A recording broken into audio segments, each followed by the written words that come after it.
Neurology एक अपने आप में बड़ा विशेष सब्जेक्ट है। खासकर जब हम बात करते हैं ब्रेन की, तो बचपन से ही मुझे ब्रेन बहुत ही अट्रैक्टिव लगा।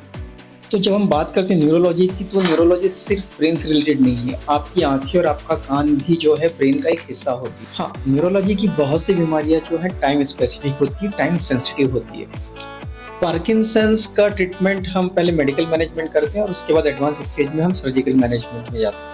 बोtulinum टॉक्सिन एक ऐसा टॉक्सिन है जो कि हम बैक्टीरिया से निकालते हैं और इसका मूवमेंट डिसऑर्डर में काफ़ी ज़्यादा तौर पर इस्तेमाल किया जाता है। ये वही बोtulinum टॉक्सिन है जो हम देखते हैं कॉस्मेटिक यूज़ में यूज़ होता है झुर्रियाँ मिटाने के लिए। डीप ब्रेन स्टिमुलेशन एक सर्जिकल प्रक्रिया है जिसको कि आप कह सकते हैं कि ये ब्रेन का पेसमेकर होती है। जिस तरह से हार्ट में पेसमेकर लगता है, उसी तरीके से हम ब्रेन में पेसमेकर लगा सकते हैं।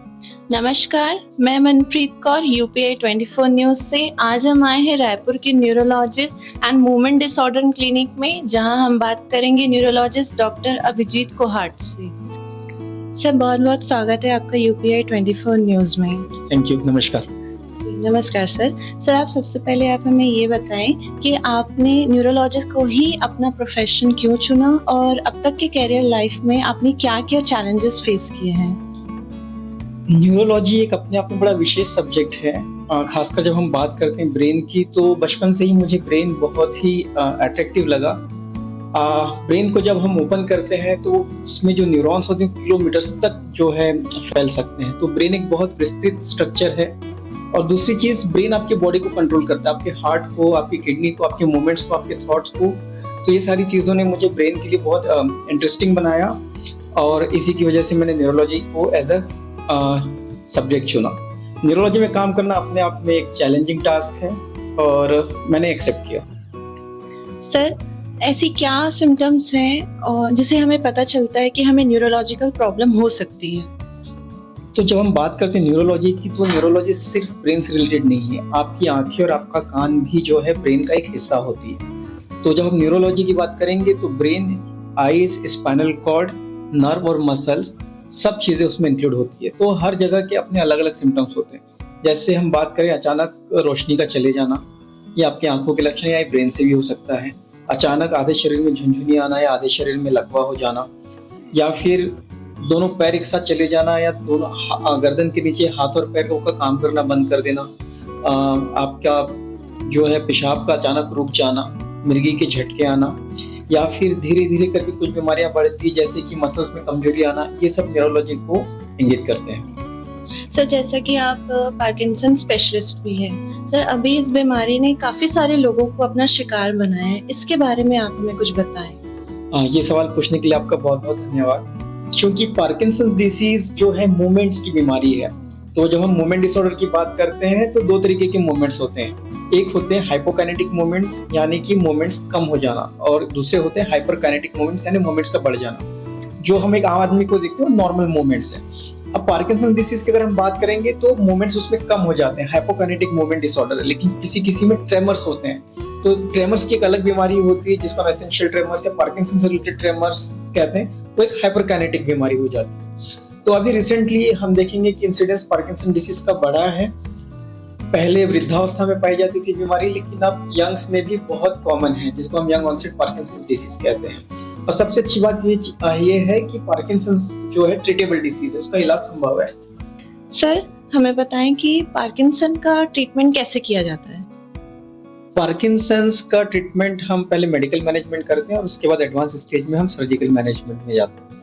तो शुरू में जब हम पार्किंसंस का ट्रीटमेंट करते हैं, शुरू के 3 से 5 साल जो है हनीमून पीरियड होते हैं। इसमें हम लेवोडोपा की टैबलेट देते हैं और उससे मरीज को काफी अच्छा फायदा होता है। करीब 3 से 5 साल तक फायदा रहता है। उसके बाद फ्लक्चुएशन स्टार्ट होते हैं, जिसमें जो है शुरू में जो एक टैबलेट का असर 6 घंटे तक होता था, वो धीरे धीरे करके 3 से 4 घंटे तक आ सकता है। तो इस दौरान जो है या तो टैबलेट का डोज बढ़ता है या टैबलेट की फ्रीक्वेंसी बढ़ती है। धीरे धीरे करके लेवोडोपा की टैबलेट के साइड इफेक्ट्स आने लगते हैं। करीब 5 साल के बाद तब ये एडवांस स्टेज की तरफ जाते हैं और इस कंडीशन में हमें सर्जिकल थेरेपी देनी होती है, जिसको कि हम डीप ब्रेन स्टिमुलेशन कहते हैं। इसके साथ जो है क्वालिटी ऑफ लाइफ में बहुत अच्छा इंप्रूवमेंट होता है और पेशेंट अपनी दैनिक दिनचर्या बहुत अच्छे से कर सकते हैं। सर, मूवमेंट डिसऑर्डर क्या होता है? मूवमेंट डिसऑर्डर मतलब देखिए, हम एज अ ह्यूमन हम सब एक मूवमेंट करते हैं। तो एक नॉर्मल मूवमेंट होता है जो आप देख सकते हैं, सड़क पे लोग जा रहे हैं, हाथ हिला रहे हैं, एक नॉर्मल गति से वो कर रहे हैं। इसके अलावा इसमें कोई भी परिवर्तन अगर आएगा तो वो मूवमेंट डिसऑर्डर हो जाता है, जैसे कि कंपन का होना। कुछ लोगों का आपने देखा होगा, आंख फड़कता है, चेहरा फड़कता है, जिसको हम ब्लेफरोस्पाज्म या हेमीफेशियल स्पाज्म कहते हैं, या फिर गर्दन टेढ़ी होने लगती है एक तरफ, जिसको कि हम डिस्टोनिया कहते हैं। कंपन में जो है बहुत तेजी से कंपन करते हैं, जिसको कि हम बुढ़ापा समझ करके इग्नोर कर देते हैं, वो किसी बीमारी की जड़ हो सकती है। तो ये सारी चीजें मूवमेंट डिसऑर्डर में हम काउंट करते हैं। सर, मूवमेंट डिसऑर्डर में बोटॉक्स ट्रीटमेंट का क्या रोल है? बोtulinum टॉक्सिन एक ऐसा टॉक्सिन है जो कि हम बैक्टीरिया से निकालते हैं, और इसका मूवमेंट डिसऑर्डर में काफी ज्यादा तौर पर इस्तेमाल किया जाता है। ये वही बोtulinum टॉक्सिन है जो हम देखते हैं कॉस्मेटिक यूज में यूज होता है झुर्रियां मिटाने के लिए। बोtulinum टॉक्सिन से हम ओवर एक्टिव मसल्स को कमजोर करते हैं, आर्टिफिशियली पैरालाइज करते हैं, जिससे कि जो हाइपरकाइनेटिक मूवमेंट्स हैं वो काफी हद तक कंट्रोल में आते हैं। इसका उपयोग ब्लेफरोस्पाज्म, हेमीफेशियल स्पाज्म, कंपन में, हाथों के कंपन में, ट्रेमर सिंड्रोम्स में या फिर डिस्टोनिया में अत्यधिक रूप में किया जाता है। इसके अलावा बोtulinum टॉक्सिन के बहुत से यूज हैं, जैसे कि आजकल न्यूरोपैथिक पेन में भी इसका यूज होता है, ट्राइजेमिनल न्यूरल्जिया में भी यूज होता है, किसी किसी के हाथ से पसीना बहुत ज्यादा आता है, उसमें भी हम बोtulinum टॉक्सिन यूज करते हैं। इसके अलावा आंखों से पानी आना या फेशियल पाल्सी की वजह से चेहरा टेढ़ा हो जाना, इन सब में भी बोtulinum टॉक्सिन का काफी अच्छा यूज होता है। सर, पार्किंसंस में आपने कहा कि डीप ब्रेन स्टिमुलेशन, ये क्या होता है? डीप ब्रेन स्टिमुलेशन एक सर्जिकल प्रक्रिया है, जिसको कि आप कह सकते हैं कि ये ब्रेन का पेसमेकर होती है। जिस तरह से हार्ट में पेसमेकर लगता है, उसी तरीके से हम ब्रेन में पेसमेकर लगा सकते हैं। उसके लिए आपकी जो स्कल है, खोपड़ी है, उसमें हम छेद करके 2 इलेक्ट्रोड आपके ब्रेन में इम्प्लांट करते हैं, और उसका वायर गर्दन की तरीके से होते हुए कॉलर बोन के नीचे आपका बैटरी फिट होता है, और उसको आप रिमोट की सहायता से ऑपरेट कर सकते हैं। इससे जो है पार्किंसन डिसीज में मरीज की जो गतिविधियां है उसको कंट्रोल किया जा सकता है। बहुत ही सेफ प्रोसीजर है, और अलग अलग बैटरीज में उपलब्ध है, कुछ रिचार्जेबल भी होती है, कुछ नॉन रिचार्जेबल भी होती है। इसका उपयोग मेनली पार्किंसन डिसीज, डिस्टोनिया एवं एसेंशियल ट्रेमर में किया जाता है। सर, डीप ब्रेन स्टिमुलेशन का ट्रीटमेंट रायपुर छत्तीसगढ़ में और कहाँ-कहाँ होता है?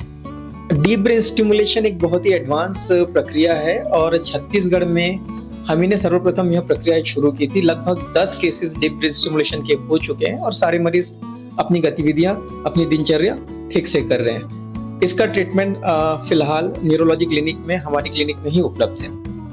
तो ऐसी कौन सी प्रॉब्लम है न्यूरोलॉजी से रिलेटेड जिसका समय रहते इलाज जरूरी है? हाँ, न्यूरोलॉजी की बहुत सी बीमारियां जो है टाइम स्पेसिफिक होती है, टाइम सेंसिटिव होती है।